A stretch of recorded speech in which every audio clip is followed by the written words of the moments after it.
Event 1. A year and a half passes after Ariel becomes queen. Rudius is no longer just reacting to danger. He is now actively working under Orsted. He writes diary entries to his late father Paul, almost like reporting how his life has changed. During this period, Rudius keeps training with Orsted. His magic improves across several fields, and he becomes stronger not through one dramatic battle, but through steady discipline over many missions. The small hut used by Orsted and Rudius becomes a proper secret office. It now has meeting space, sleeping rooms, research rooms, an armory, and teleportation circles in the basement. The magic armor has also been improved and miniaturized. It no longer feels like a desperate one-time weapon. It is becoming a practical tool for future battles. Rudius also continues spreading the supered race picture book and figurines. This quiet project matters, because it slowly changes how ordinary people think about Ruijerd's people. Event 2. The Greyrat family has grown. Lucy is now about 3 years old, but because Rudius travels so much for Orsted, she is sometimes shy around her own father. Roxy gives birth to a healthy daughter named Lara. The delivery is difficult, but the family survives it together, and Lara's blue hair immediately connects her visually to Roxy. Some family members worry that Lara may face prejudice because of her unusual hair color. Rudius understands that even a peaceful home cannot completely protect a child from the outside world. Elinelise also gives birth to a boy named Clive, giving Cliff and Elinelise their own new family happiness during this summer period. Eris, after struggling to conceive because of intense training, finally becomes pregnant once she eases up. Volume 18 shows the family expanding, while the larger war continues quietly in the background. Event 3.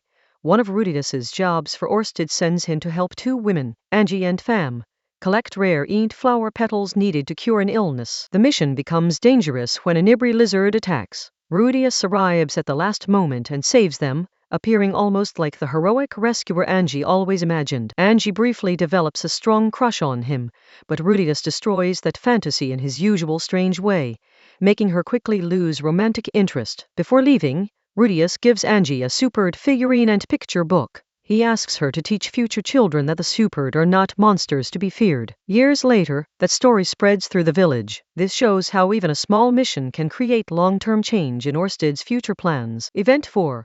When Rudius returns home, he discovers that Eris has rescued Linnea from slave traders. Linnea, once one of his university friends, has fallen very far after a failed attempt to become a merchant. Linnea explains that she was tricked, fell into debt, and was eventually sold. Her usual joking attitude cannot fully hide the shame and fear underneath. The slave traders come to the Greyrat home and try to reclaim her, claiming that the Boreas house has already purchased her. Rudius thinks through the cost and consequences, then decides he cannot abandon Linnea. He pays a huge amount in magic stones to buy her freedom from the traders. Before they leave, Rudius also intimidates the traders and makes them promise to give him Persina if she never falls into their hands. Linnea is safe for now, but a new household problem has begun.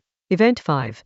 Linnea begins working as a maid in the Greyrat household, directly under Aisha's supervision. On paper, this sounds simple, but in practice Linnea is not suited to careful domestic work. Rudius returns to the university for the entrance ceremony and sees how much Norn has grown. She now stands proudly as student council president. 3 special freshmen are introduced, including students from Elven, Dwarven, and Asuran backgrounds. The university continues to connect people from many races and kingdoms. Linnea recognizes 2 of the new students and scares them, because of her old reputation. Her past personality still follows her, even after everything she has gone through. Norn scolds Rudius for letting Linnea bully the new students. Rudius realizes that Norn has become mature, confident, and capable of correcting even her older brother. Event 6. Rudius and Cliff meet Orsted to test Cliff's latest curse suppression tool. Cliff has spent a long time trying to reduce the fear and hatred caused by Orsted's curse. The tool does not erase the curse completely, but it makes enough progress that people close to Rudius can tolerate Orsted more calmly than before. Rudius then meets Zenoba and Julie,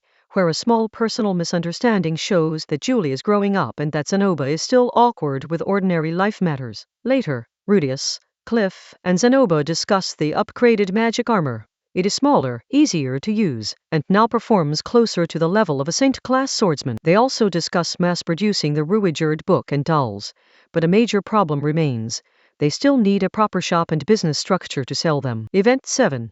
Trouble builds at home because Linnea is terrible at maid work. She breaks things, sheds fur into laundry, and laughs off mistakes that Aisha takes very seriously. Aisha finally loses patience after Linnea breaks her favorite teacup. For Aisha, the issue is not only the broken cup, but Linnea's lack of responsibility. Sylvie also quietly tells Rudius that Linnea does not fit well in the household. The problem is becoming bigger than a single mistake. Rudius refuses to treat Linnea as a romantic option or an easy escape from her debt. He wants to help her as a friend, not make the family atmosphere worse. By the end of this section, Rudius realizes Linnea needs a different role. Keeping her as a maid will only damage both the household and Linnea herself. Event 8. Rudius begins searching for a job that actually fits Linnea. He considers research work, business sales, adventuring, and even having her serve Norn, but none of the ideas truly work. Cliff suggests that maybe Linnea could support Orsted's work somehow. That gives Rudius a new idea. Linnea can recruit people instead of doing housework. Rudius buys a new building to serve as an office. This moves Linnea out of the household and gives her a practical chance to repay her debt. Aisha is asked to supervise the project. She was not thrilled, but her management skills make her the best person for the job. What begins as a solution to a household problem becomes the foundation for something much larger, an organization that can support Orsted's long-term plans. Event 9.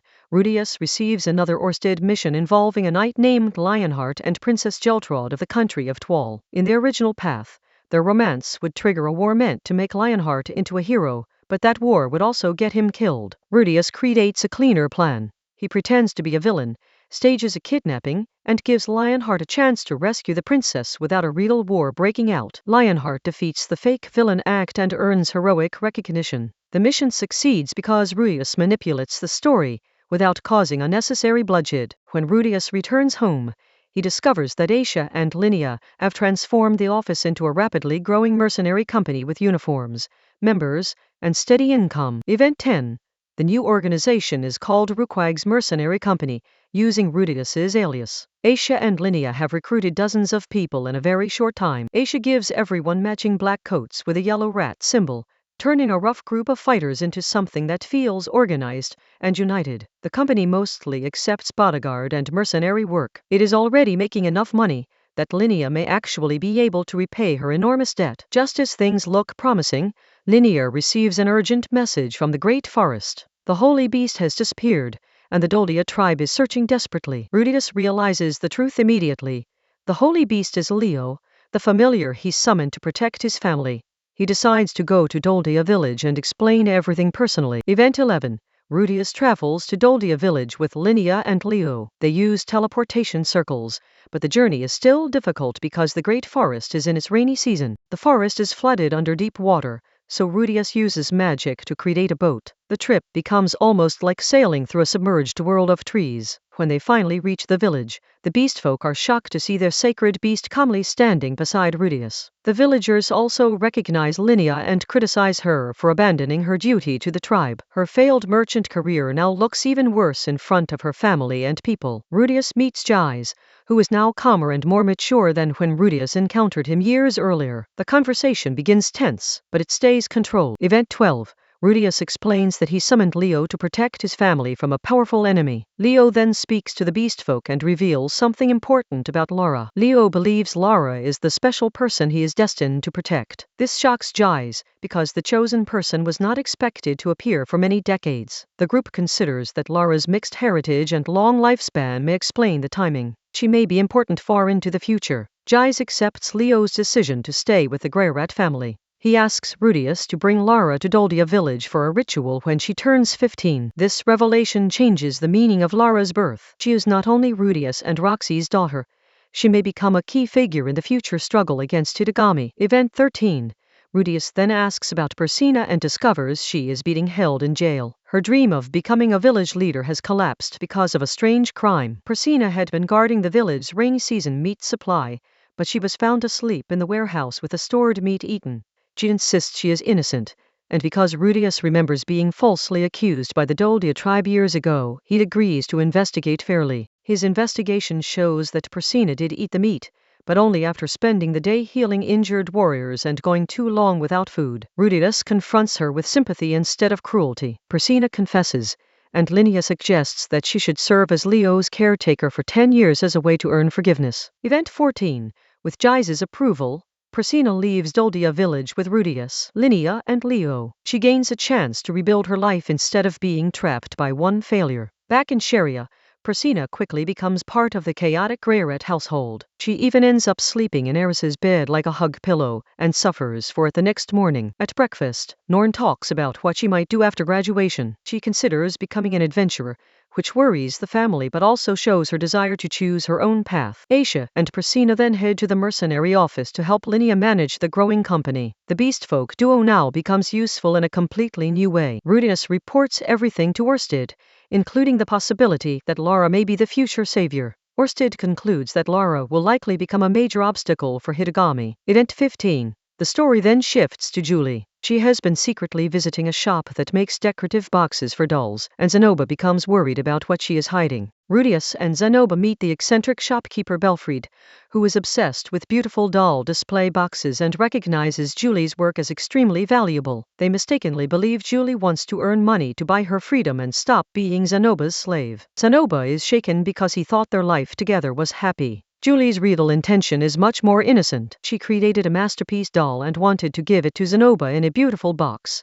but she became scared and misunderstood the situation. The misunderstanding is resolved, and Zenoba realizes that his simple life with Julie and Ginger truly makes him happy. Then a letter with the Shire royal crest arrives, threatening that peace. Event 16. Volume 18 closes by setting up the next major conflict. Zenoba reveals that his brother Pax has taken the throne of Shire by force. Pax has executed his father and brothers, and the kingdom is unstable after civil war. Other countries may invade, so Zenoba is ordered to return and help defend Shire. Rudius understands immediately that this is probably his next battlefield. The peaceful domestic and business-focused volume ends with the shadow of war returning. At the same time, he keeps thinking about Lara's destiny and the protection Leo gives her. His family is now tied even more deeply to Orsted's long conflict with Hitagami. The volume ends with Rudius preparing himself mentally. He has built a home, a company, and new allies, but the next battle may pull him into another country's royal crisis.